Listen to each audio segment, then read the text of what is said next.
nous allons regarder Naomi. Donc, à la fin du dernier message, je vous avais dit que vous vous rappelez de Naomi. Donc, quand elle était partie au milieu d'une famine. Donc, elle avait tourné le dos à son peuple. Maintenant, le moment est venu pour elle de retourner chez elle. Donc la question c'est comment la communauté va-t-elle recevoir à Naomi? Comment la communauté va-t-elle l'accueillir? Donc qui est très important. Donc comme nous avions dit, Naomi donc a réalisé qu'il avait commis une erreur. Donc elle a décidé de retourner chez elle à Bethléem. Donc, avec Ruth à ses côtés, elle est entrée dans la ville. Aussitôt qu'elle est entrée, qu'elle y est entrée, on a commencé à entendre des chuchotements. Et finalement, eh bien, ces chuchotements se sont vraiment convertis en une grande agitation, une grosse agitation. Et toute la ville se posait une seule question. Est-ce Naomi? Tout le monde se posait une seule question. Est-ce Naomi? Les habitants de la ville étaient perplexes parce que la personne qui était revenue n'était même pas l'ombre de la personne qui était partie. Donc là, Naomi qui était partie, c'était une femme élégante, c'était une femme belle, c'était une femme, n'est-ce pas, c'était une femme riche. Maintenant, ils voient quelqu'un devant eux qui est pâle, qui est maigre, qui est pauvre. Donc tout le monde se pose la question, est-ce vraiment Naomi? Parfois, les épreuves peuvent ravir quelqu'un de sa beauté, peuvent ravir quelqu'un de son élégance, peuvent ravir quelqu'un de son charme et causer des dommages non seulement à son apparence physique, mais également à son bien-être émotionnel. Donc c'est un peu le cas de beaucoup de personnes qui sont en train de passer par un moment difficile dans la vie. Donc elle avait perdu sa beauté, son charme, son élégance et tout le monde se posait cette question, est-ce là Naomi? Naomi voyant les questionnements dans ses regards, dans les regards des gens, elle a commencé rapidement à expliquer sa situation. Donc elle a dit dans Ruth, chapitre 1er, verset 21, elle a dit, j'étais dans l'abondance et l'Éternel me ramène les mains vides. J'étais dans l'abondance, mais l'Éternel me ramène les mains vides. Le mot hébreu malei dans ce texte donc signifie, comme le traduit bien en français, abondance. En d'autres termes, au commencement, j'avais tout. En d'autres termes, au commencement, j'avais tout. J'avais une belle maison, j'avais une belle voiture, j'avais des vêtements, donc j'avais tout, hein. J'avais la technologie, j'avais tout. Mais cependant, maintenant, je suis revenu les mains vides. Donc, elle a dit, je suis revenu les mains vides. Évidemment, quand elle a dit que je suis revenu les mains vides, elle ne parlait pas seulement de ses actifs financiers. Elle ne parlait pas seulement des choses matérielles qu'elle possédait. Elle parlait également des membres de sa famille. Le fait qu'elle avait perdu tous les membres de sa famille et elle était revenue à vide. Donc Naomi était partie dans l'abondance, mais elle est revenue à vide. Naomi a perdu sa famille, elle a perdu ses richesses, elle a tout perdu. Maintenant, laissez-moi vous poser une question. Comment traitez-vous les gens quand ils sont abattus dans la vie? C'est une grande question. C'est une question à laquelle il faut réfléchir. Comment traitez-vous les gens quand ils sont abattus? Comment traitez-vous les gens quand ils étaient au sommet, maintenant ils sont en bas de l'échelle? Comment traitez-vous les gens quand ils étaient en santé, maintenant ils sont malades? Comment traitez-vous les gens quand ils étaient mariés, maintenant ils sont divorcés? Comment traitez-vous les gens quand leurs enfants brillaient à l'école, mais ces enfants maintenant sont dans la rue? Comment traitez-vous les gens quand ils sont abattus, quand tout va bien, quand tout va sur les roulettes, donc on traite bien les gens. Mais quand ça va mal pour eux, comment traitez-vous les gens? C'est très important. Comment traitez-vous les gens? Comment traitez-vous les gens quand ils étaient au-dessus de vous, mais maintenant ils sont au-dessous de vous? Comment traitez-vous les gens? Allons un peu plus loin. Comment traitez-vous les gens quand ils étaient au-dessus de vous et ils ne vous traitaient pas bien? Maintenant, ils sont au-dessous de vous et vous avez l'opportunité de les piétiner. Comment est-ce que vous traitez les gens? Donc ça, c'est une grande question. Parce que Naomi, quand elle était partie, elle était au-dessus. Et voilà qu'elle est revenue maintenant. Elle est au-dessous maintenant. Comment est-ce que la communauté va la traiter? Quand elle était partie, elle était riche. Mais elle est revenue avec les mains vides pour mendier en Israël. Donc, comment est-ce qu'on va la traiter dans sa communauté? Donc, ça, c'est très, très important. Mais laissez-moi vous dire, chers amis, dans une grande communauté, dans une bonne communauté, on ne piétine pas les gens quand ils sont tombés à terre. Parce que si tu piétines quelqu'un qui est tombé à terre, personne ne peut rester au sommet pour toujours. Aujourd'hui, c'est quelqu'un d'autre qui est tombé par terre et tu es en train de le piétiner. Mais demain, c'est toi qui tomberas par terre et quelqu'un d'autre va te piétiner. Et celui qui t'a piétiné, eh bien, quelqu'un d'autre va le piétiner. Et si une communauté continue comme ça, tu vas avoir un cycle où les gens se piétinent les uns les autres jusqu'à ce que la communauté soit totalement disparue. Est-ce que ça va?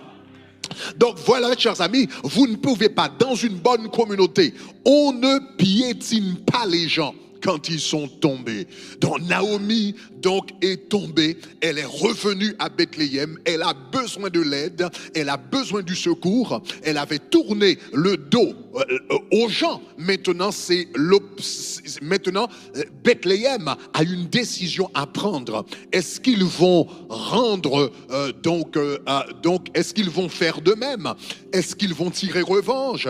Est-ce qu'ils vont traiter Naomi comme Naomi les avait traités? C'était leur responsabilité. Donc voilà, elle est revenue maintenant pour mendier à Bethléem. Et quand elle est entrée dans la ville, donc elle a expliqué sa situation. Elle a dit la raison pour laquelle j'étais parti de l'abondance et je suis revenu les mains vides. Elle a dit c'est parce que l'Éternel s'est prononcé contre moi. L'Éternel s'est prononcé contre moi. En d'autres termes, le moment l'Éternel m'avait vu, le terme prononcé contre quelqu'un, en anglais, le texte dit l'Éternel a témoigné contre moi. Elle utilise un terme juridique, un témoin qui parle de ce qu'il a vu. En d'autres termes, Naomi voulait dire quand mon mari et moi avions tourné le dos contre la communauté ou encore à la communauté de Bethléem au milieu de la famine, l'Éternel avait pris note et l'Éternel avait vu, l'Éternel avait marqué ce qu'on avait fait et arrivé à Bethléem, l'Éternel nous a appelés au tribunal céleste et il s'est prononcé contre nous. L'Éternel s'est présenté à la fois comme témoin et comme juge. Le Seigneur comme témoin a dit, je vous avais vu fuir avec votre richesse. Je vous avais vu fuir avec vos actifs au milieu de la famine et vous avez violé la loi de Dieu. Vous avez violé les textes de Deutéronome et maintenant le jugement a été prononcé. Donc elle a dit, le Seigneur s'est prononcé contre moi. Donc elle a reconnu qu'elle a eu du tort. Elle a reconnu qu'elle a eu tort. Elle a reconnu qu'elle avait fait quelque chose qui n'était pas bien. Maintenant, laissez-moi vous dire entre parenthèses, c'est très très important. Quand vous étiez dans une communauté et vous avez fait quelque chose de mal et que vous aimeriez vous réintégrer dans la communauté, il faut avoir un peu d'humilité pour reconnaître que vous avez fait du tort aux gens, que vous avez fait du tort à la famille, que vous avez fait du tort aux frères et aux sœurs. Tu ne reviens pas avec ton arrogance, avec l'orgueil, comme si rien ne s'était passé. Et vous vous attendez à ce que les gens ne prennent pas attention à ce que vous aviez fait dans le passé. Si vous avez fait du tort, mais il faut reconnaître que vous avez eu du tort. Il faut dire, donc j'ai fait quelque chose de mal. C'était pas bien la façon que j'avais laissé l'église. C'était pas bien la façon que j'avais traité la famille. C'était pas bien la façon que j'avais traité les frères et les sœurs. J'ai eu tort et maintenant je vous demande pardon. Donc Naomi est revenue. Donc elle n'est pas revenue avec l'orgueil. Elle n'est pas revenue avec arrogance. Elle n'est pas venue avec un regard hautain. Elle est revenue avec l'humilité. Elle a dit, j'ai reconnu que j'ai eu tort et j'ai été trouvé coupable au tribunal céleste parce que j'avais tourné le dos à ma communauté. Donc elle a dit, Dieu s'est prononcé contre moi. Et elle est allée un peu plus loin. Elle a dit, le Tout-Puissant m'a affligé. Celui dont Job, au sujet duquel, ou encore celui dont Job dit, je reconnais que tu peux tout et que rien ne s'oppose à tes pensées. Elle a dit, c'est celui-là qui m'a frappé. Il m'a châtié sévèrement à cause de mon indifférence, à cause de mon égoïsme, à cause de ma méchanceté par rapport à ma communauté, à cause du fait que j'avais tourné le dos à mon peuple, à ma communauté, à ma famille, au milieu d'une famille. Eh bien, elle a dit, le Seigneur m'a châtié.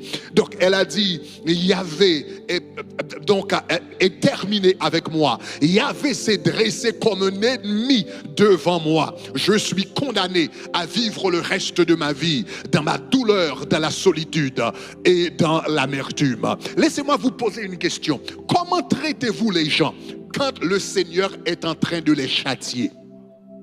Comment traitez-vous les gens quand le Seigneur est en train de les châtier? Quand vous avez une Naomi dans votre vie et que le Seigneur est en train de châtier cette Naomi ou cette personne qui a violé la loi de Dieu, quelle est votre réaction? Laissez-moi vous dire, il y a deux erreurs que vous ne devriez jamais commettre. Numéro 1, quand le Seigneur est en train de châtier quelqu'un d'autre, il ne faut jamais t'en réjouir. Il ne faut jamais t'en réjouir quand le Seigneur est en train de châtier quelqu'un d'autre. Tu ne dois jamais te réjouir à la vue du mal. Tu ne dois jamais te réjouir à la vue du châtiment. Tu ne dois jamais te réjouir à la vue de la pauvreté, de la maladie. On ne se réjouit jamais, même quand c'est Dieu qui est en train de châtier, mais on ne se réjouit pas de ce genre de choses. Donc il y a quelque chose que les Allemands appellent Schadenfreude. Schadenfreude en allemand signifie joie maligne. Cela s'appelle joie méchante. Vous pouvez avoir une joie méchante, une joie maligne. Donc les Allemands, comme je vous dis, les Allemands l'appellent Schadenfreude. La Schadenfreude signifie une joie méchante. Une joie méchante, c'est quoi? Une joie méchante, c'est quand quelqu'un est en train de passer par un moment difficile, ou bien quand quelqu'un est en train de vivre quelque chose de mal et vous vous en réjouissez. Cela s'appelle une joie maligne ou encore une joie méchante. Et l'Éternel est ce genre de joie. L'Éternel est ce genre de joie. La Bible fournit un exemple particulier par rapport à la réaction de Dieu en ce qui a trait à la joie maligne ou la joie méchante dans le livre d'Abdias. Le livre d'Abdias, c'est une petite prophétie de la Bible qui parle de l'histoire de deux frères. Ces deux frères, c'était Jacob et Ésaü, ou encore Ésaü et Jacob. Ésaü qui s'appelait Édom et Jacob qui s'appelait Israël. Donc le livre d'Abdias parle de ces deux frères. Ces deux frères qui sont devenus deux nations puissantes. Ésaü, qui s'appelait Édom, est devenu le père des Édomites. Et Jacob, qui s'appelait Israël, est devenu le père des Israélites. Donc la Bible dit une fois, eh bien les Israélites avaient péché contre l'Éternel des armées. Et Dieu a choisi dans sa colère de punir les Israélites. Et Dieu a choisi Nebukadnézar comme instrument pour frapper Israël. Donc c'était la première fois. Nebukadnézar a frappé Israël deux fois. Donc le Seigneur a choisi Nebukadnézar pour frapper Israël. Donc les Babyloniens sont entrés dans la terre de Jérusalem, dans la terre d'Israël. Ils ont tout détruit, ils ont tout ravagé et ils ont pris les les habitants, les citoyens d'Israël pour les amener comme captifs en Babylone, pour les amener comme captifs, comme esclaves en Babylone. Et la Bible dit en ce moment-là, Édom était l'un des voisins d'Israël. Les Édomites étaient des voisins d'Israël. Et au moment où les Babyloniens sont entrés à Israël pour détruire Israël, pour ravager les maisons, pour violer des femmes, pour dérober la richesse du pays, pour détruire les édifices du pays, etc. Les Moabites étaient là, les Édomites étaient là, et ils étaient contents, et ils se réjouissaient, ils dansaient à la vue donc de la destruction d'Israël. Et voilà ce que le Seigneur a dit aux Édomites dans Abdias chapitre 4 verset 1er. L'Éternel a dit à Édom,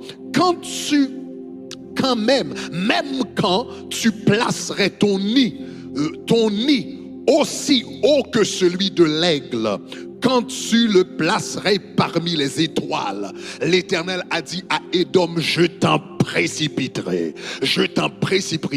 Parce que en ce temps-là, donc Édom habitait sur les hauteurs. Édom habitait donc au sommet de la montagne. Donc les Édomites pouvaient voir tout ce qui se passait en Israël. Et le Seigneur a dit, même si tu mets donc ton nid jusqu'aux étoiles, je t'en précipiterai, parce que c'est vrai donc que Israël avait péché contre moi. Maintenant j'ai envoyé les Babyloniens pour les frapper, mais toi c'est ton frère, ce sont tes frères, ce sont tes sœurs. Même si je suis en train de les châtier, tu ne dois pas t'en réjouir. Donc voilà pourquoi si tu te lèves jusqu'au milieu des étoiles, je t'en précipiterai, parce que tu t'es réjoui du châtiment de ton frère, tu t'es réjoui de la punition de ta sœur. Donc voilà pourquoi quand tu es à l'église et il y a une Naomi dans ta vie, peut-être qui a péché contre l'Éternel et qui est en train de subir les conséquences de ses péchés, tu ne dois jamais t'en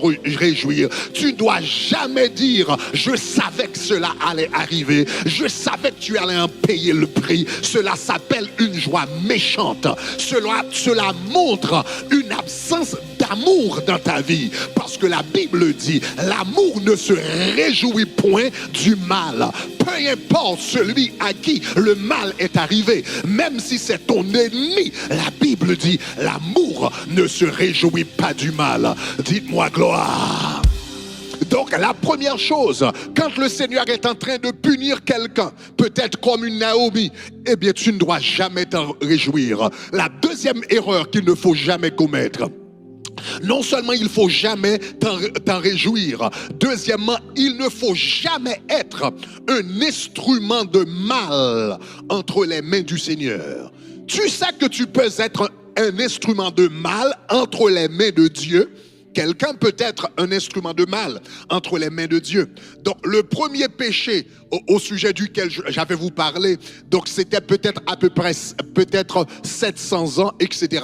avant Jésus-Christ. Un peu plus tard, quelques années plus tard, donc Israël encore avait péché contre l'Éternel. Et l'Éternel a choisi encore d'utiliser les Babyloniens pour frapper Israël. Et maintenant l'histoire que je veux vous raconter se trouve encore dans une autre petite prophétie ou encore un petit livre que nous trouvons dans la Bible qui s'appelle le livre d'Habakkuk. Dans le livre d'Habakkuk, le prophète est en train de se plaindre. Donc il a dit, Seigneur, je comprends pas. Il y a de la méchanceté en Israël. Il y a de la violence en Israël. Il y a du pillage dans le pays. Il y a de l'exploitation dans le pays. Mais il semble que tu as fermé les yeux et tu ne fais absolument rien à cet égard. Et l'Éternel a répondu, oh certainement je vais faire quelque chose. L'Éternel a dit, je vais prendre les Chaldéens, c'est-à-dire les Babyloniens, je vais prendre les Chaldéens ou encore les Babyloniens pour frapper Israël. Et Habakkuk a dit, mais Seigneur, c'est bizarre. Je t'ai dit qu'il y a de la méchanceté, qu'il y a du pillage, qu'il y a de l'exploitation en Israël, et tu m'as dit que tu vas prendre les Chaldéens. Mais les Chaldéens sont encore de plus grands pécheurs. Les Chaldéens sont encore plus méchants. Les Chaldéens sont encore plus voleurs. Les Chaldéens sont encore plus destructeurs. Donc je t'ai dit qu'il y a du pillage, il y a de l'exploitation, il y a du mal dans le pays. Et tu m'as dit, tu vas prendre les Chaldéens pour frapper les Israéliens. Tu vas prendre les Babyloniens pour frapper les Israélites. Mais les Babyloniens sont pires que les Israélites. Et voilà ce que le Seigneur a répondu dans le livre d'Habakkuk.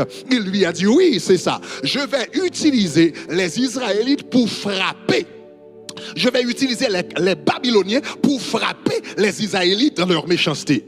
Et puis quand j'aurai fini d'utiliser les Babyloniens pour frapper les Israélites, je vais me tourner contre les Babyloniens pour leur demander: pourquoi étiez-vous disponible? Pourquoi étiez-vous disponible pour que je vous utilise pour frapper mon peuple? Et ton châtiment sera pire que celui des Israéliens. Donc voilà pourquoi, chers amis, et c'est exactement ce qui était arrivé. Donc Israël existe comme une nation aujourd'hui. Dieu a utilisé les Babyloniens pour frapper Israël, et aujourd'hui les Israélites existent, mais les Babyloniens ne sont plus, parce que les Babyloniens ont été exterminés. Ils ont reçu un châtiment beaucoup plus grand que celui d'Israël. Pourquoi? Parce qu'il était disponible comme un instrument de mal.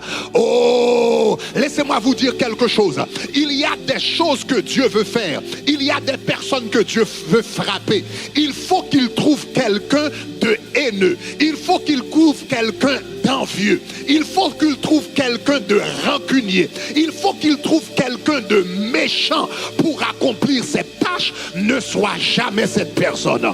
Parce que si l'Éternel t'utilise comme un instrument de mal, cela veut dire que ton châtiment sera plus grand que celui dont il t'a utilisé pour frapper. Dites-moi gloire.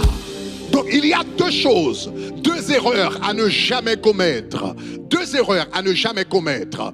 Donc quand le Seigneur est en train de frapper quelqu'un, il ne faut t'en réjouir jamais, et il ne faut jamais que tu sois l'instrument que Dieu utilise pour frapper les gens. Dieu doit t'utiliser pour bénir les gens. Dieu doit t'utiliser pour lever les gens. Dieu doit t'utiliser pour encourager les gens. Mais Dieu ne doit jamais t'utiliser comme un instrument de colère pour frapper ses enfants. Donc Naomi, quelle est votre attitude quand Dieu est en train de frapper des gens?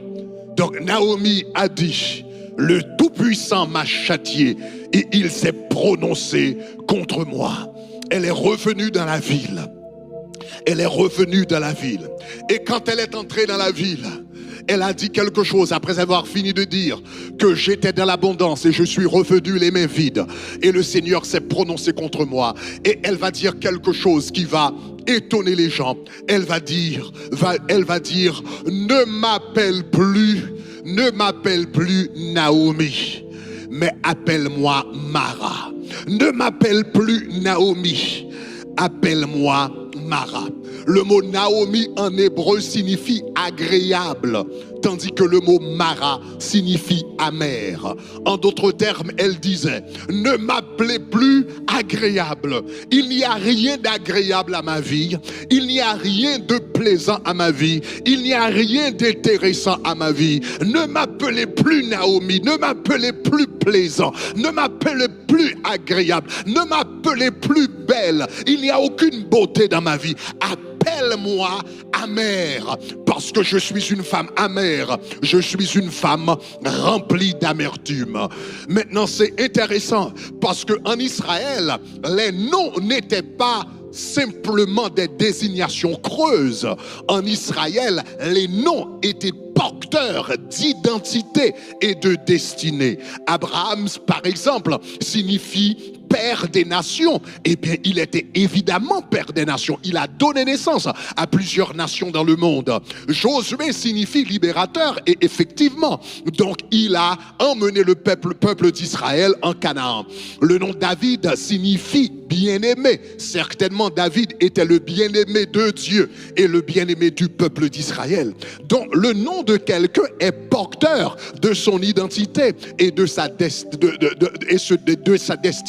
Donc, quand elle a dit « ne m'appelez plus », quand elle a dit « ne m'appelez plus Naomi, mais appelle-moi Mara ».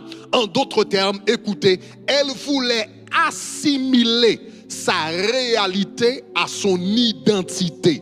Elle voulait assimiler sa réalité à son identité. En d'autres termes, elle voulait convertir sa réalité d'amertume, sa réalité de pauvreté, sa réalité de le fait d'être dépourvue. Elle voulait identifier sa réalité à son identité. Donc elle a dit: appelle-moi par le nom de mon problème. Appelle-moi Mara. Appelle-moi femme amère. À partir d'aujourd'hui, mon identité, c'est l'amertume. À partir d'aujourd'hui, mon identité, eh bien, c'est la pauvreté. À partir d'aujourd'hui, mon identité, c'est tout ce qui... c'est tout le mal qui m'est arrivé dans la vie. Maintenant, chers amis, laissez-moi vous dire, peu importe les situations par lesquelles vous pouvez passer dans la vie, peu importe la noirceur de ta vie, peu importe la façon dont la vie te semble sans issue, il ne faut jamais permettre que ta réalité devienne ton identité. Il faut toujours démarquer, séparer, différencier ta réalité de ton identité. Oui, j'ai des problèmes, mais je ne suis pas un problème. J'ai des problèmes, mais je ne suis pas le problème. Mon identité est différente de ma réalité. Est-ce que vous êtes avec moi? Peut-être je suis peut-être fauché, mais je ne suis pas pauvre. Dites avec moi. Peut-être je suis malade, mais je ne suis pas estropié. Peut-être je suis triste, mais je ne suis pas dépressif. Mon problème, est-ce que vous êtes avec moi, n'est pas mon identité. Ma réalité n'est pas mon identité. J'ai un problème, mais je ne suis pas un problème. Je suis une bénédiction. Je suis béni du lever du soleil jusqu'à son couchant. Dites-moi gloire.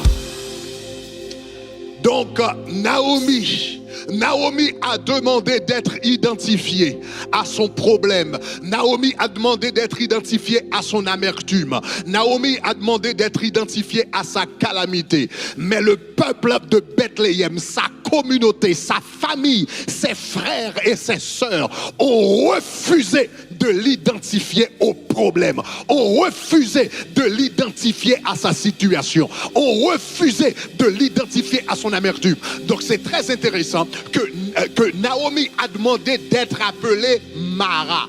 Mais on ne trouve le mot Mara qu'une seule fois dans le livre de Ruth, et c'était dans la bouche de Naomi.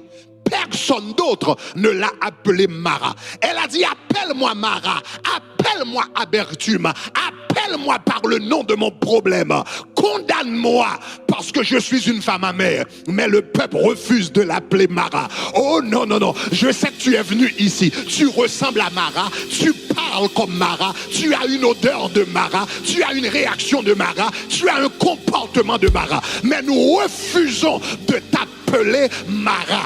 Nous n'allons pas vous appeler ce que vous paraissez être, nous allons vous appeler ce que vous êtes destiné à être. Oh, nous n'allons pas vous appeler ce que vous paraissez être, mais nous allons vous appeler ce que vous êtes destiné à être. Donc vous paraissez être, vous menez maintenant une vie de Mara. Tu as des paroles de Mara, tu as des comportements de Mara, tu as des réactions du Mara. Nous allons continuer à vous appeler Naomi, parce que tu es agréable aux yeux de Dieu, parce que tu es belle aux yeux de Dieu, parce que tu as une destinée agréable, tu as une destinée extraordinaire, tu peux y arriver. Nous allons continuer à t'appeler Mara. Dites-moi gloire.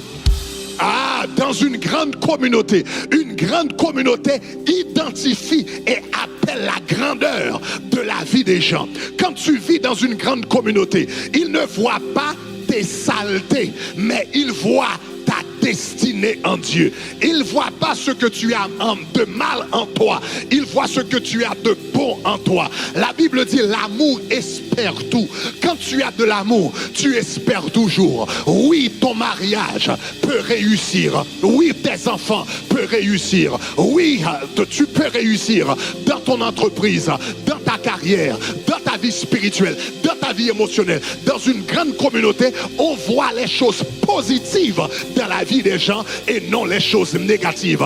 Ils voient dans une communauté positive, on ne voit pas de Mara, on voit des Naomi. On ne voit pas de Mara, on voit des Naomi. On ne voit pas de Mara, on voit des Naomi. Dites-moi gloire.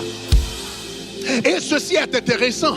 Non seulement la communauté, donc malgré ces femmes, cette femme avait tourné le dos à sa communauté, mais sa communauté refuse de la traiter comme Mara. Sa communauté refuse de la traiter avec rancœur. Sa communauté refuse de la traiter avec rancune, avec revanche. Sa communauté a continué à appeler la grandeur qu'elle avait en elle. Et c'est très très intéressant. L'une des personnes qui a refusé d'appeler Naomi Mara, c'était Ruth.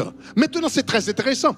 Donc, la communauté a continué à l'appeler Mara, et l'une des personnes qui a continué à l'appeler Mara, et c'était Ruth. Mais ça, c'est intéressant, parce que, écoutez, Ruth avait fait beaucoup de sacrifices pour pouvoir suivre cette femme qui s'appelait Naomi. Elle avait laissé son père, elle avait laissé sa mère, elle avait laissé ses frères, elle avait laissé ses voisins, elle avait laissé sa patrie, elle avait laissé, n'est-ce pas, tout ce qu'elle avait, n'est-ce pas, ses biens, pour aller dans un pays sans perspective de mariage, sans perspective d'emploi et sans même perspective de sécurité. Pourquoi? Seulement pour aider une femme qui était vieille et qui ne pouvait pas s'aider elle-même. Donc elle a fait tout ça seulement pour aider Naomi. Et quand Naomi est arrivée à Bethléem, qu'est-ce que Naomi a dit? Naomi a dit, j'étais dans l'abondance et maintenant l'Éternel me ramène les mains vides. Écoutez, Naomi a dit, avec Ruth à côté d'elle, elle a dit, j'étais dans l'abondance, mais l'Éternel me ramène les mains vides. Et Ruth est à côté d'elle. Elle est revenue avec Ruth, mais elle a dit, je suis revenu les mains vides. Donc Ruth pouvait se sentir insultée. Ruth pouvait se sentir offensée.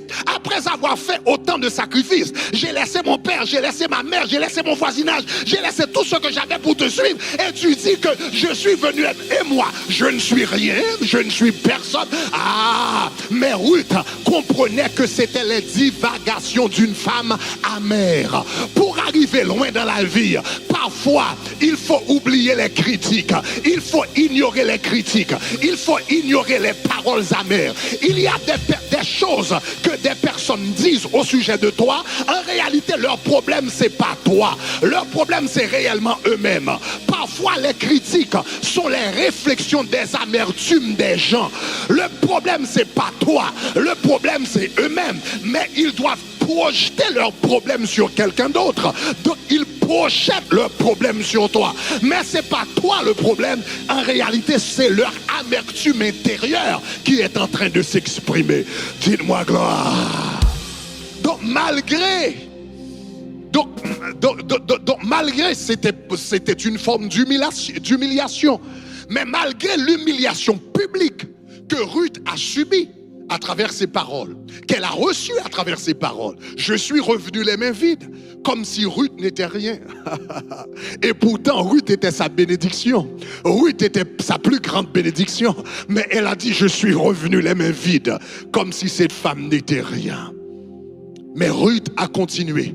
Ruth a dit, il se peut que tu ne me considères comme rien, mais je vais continuer à t'appeler Naomi. Je vais continuer à t'aimer. Je vais continuer à te supporter. Je vais continuer à pourvoir donc à tes besoins. Je vais continuer à t'encourager parce que tes divagations, tes critiques, etc.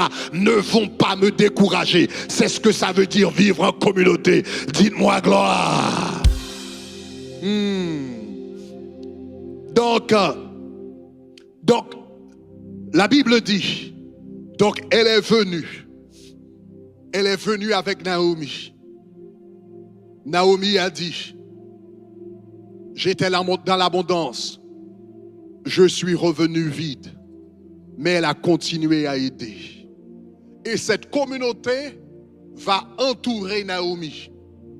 Cette communauté va encadrer Naomi jusqu'à ce qu'elle arrive à devenir la femme qu'elle était appelée à être dans la vie.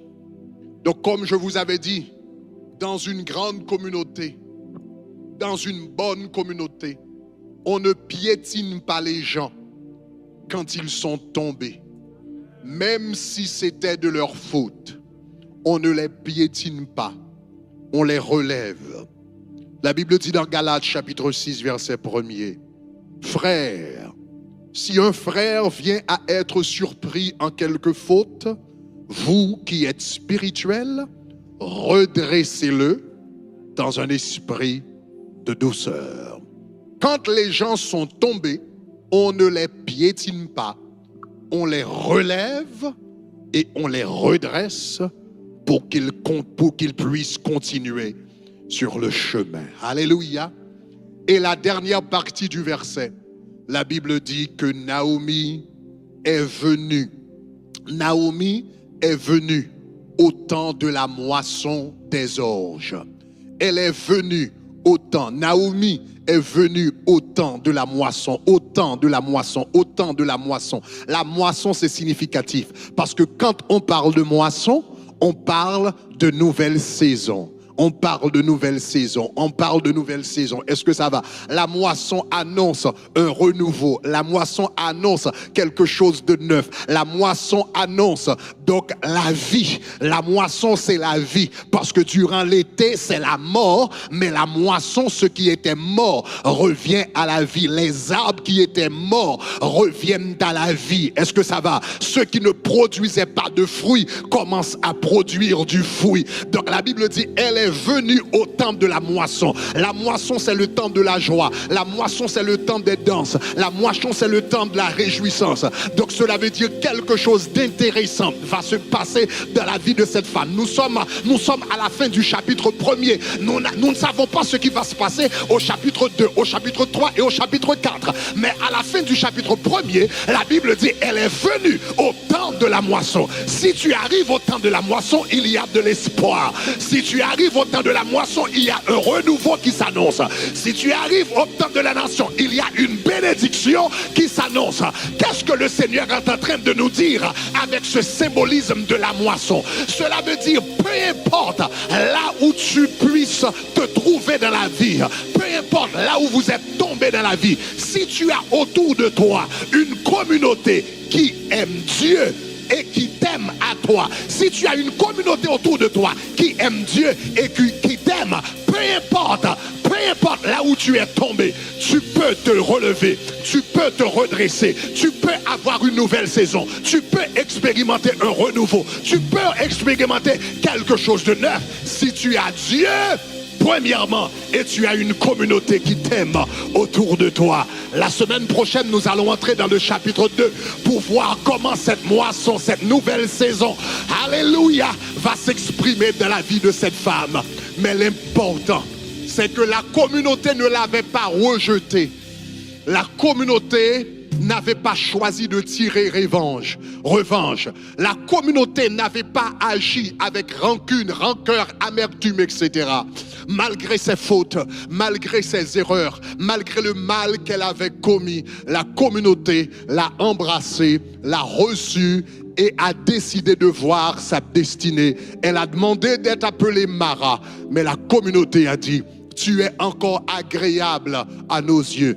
et tu as une grande destinée en Dieu. Que le Seigneur fasse de nous une grande communauté. Acclamons le Seigneur.